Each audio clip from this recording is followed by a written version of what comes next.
Hello traders, this is Nifty's analysis for 5 January.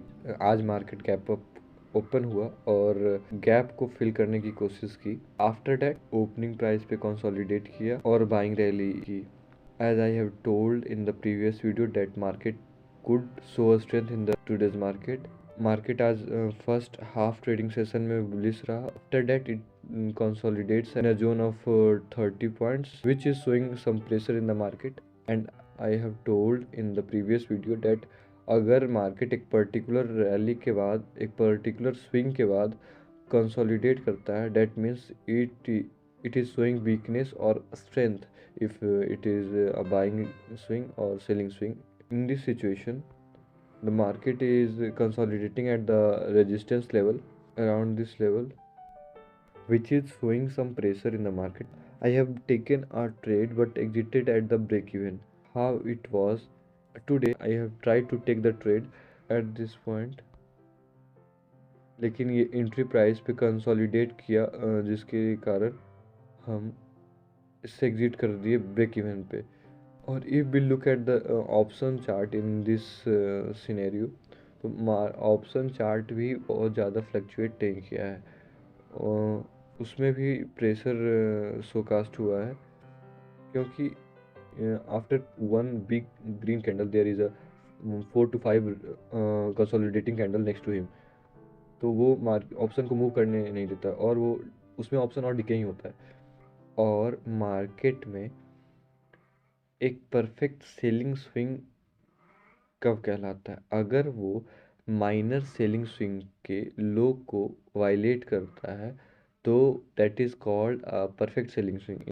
Let's take an example. अगर market कहीं भी consolidate कर रहा है, अगर ओवरऑल मेरा एनालिसिस बुलिश है और मार्केट कंसोलिडेट कर रहा है, then I will try to stop at for a particular amount of time till, अगर वो किसी भी पिछले माइनर सेलिंग स्विंग को वायलेट करता है, then I will go for buy. ये सिर्फ consolidation at the resistance level if the whole scenario is for buy, and vice versa in the selling scenario. In this situation, market gap up open हुआ, consolidate किया और minor selling swing create किया, bullish rally दी, and after that selling swing create किया, then buying, then selling, and then buying. Here it is consolidating at this point, and I was waiting for the violation of this level. अगर market इसे violate करता, then I will enter in here for the bullish side.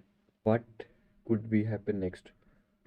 अगर market कल gap up open होता है, which could be near this level, then इस pressure के कारण, और market first selling swing create किया, then I am going to buy. अगर मार्केट यहाँ से गैप अप ओपन होकर ऊपर जाने की कोशिश करता है और वीकनेस को कास्ट करता है, आई विल सेल. और there is a higher probability that market can make a new high sideways. अगर मार्केट साइडवेज ओपन होता है और इस लेवल को वायलेट करता है, I will go for buy. और गैप डाउन ओपन होता है, तो इससे इसके नीचे नहीं आना चाहिए. क्योंकि मार्केट सेल हुआ, बाय हुआ, एक buying swing, this is the high of the buying swing, and फिर सेल हुआ, this is the lower of the another selling swing, and after it goes for buy, which is showing strength. Okay, which is showing strength, and it should continue because the overall scenario of the market is bullish. That's why it is the retracement for this bullish rally, and it will continue its rally. अगर gap down खोला और first candle green create किया, then एक small selling swing के बाद bye को जा सकता है. एंड सेकेंड इज दैट ये यहाँ कहीं खुला, नीचे आया और यहाँ पे कंसोलिडेट किया, वी सेप रिकवरी कर सकता है. लेकिन this pressure doesn't indicating that it could be we safe.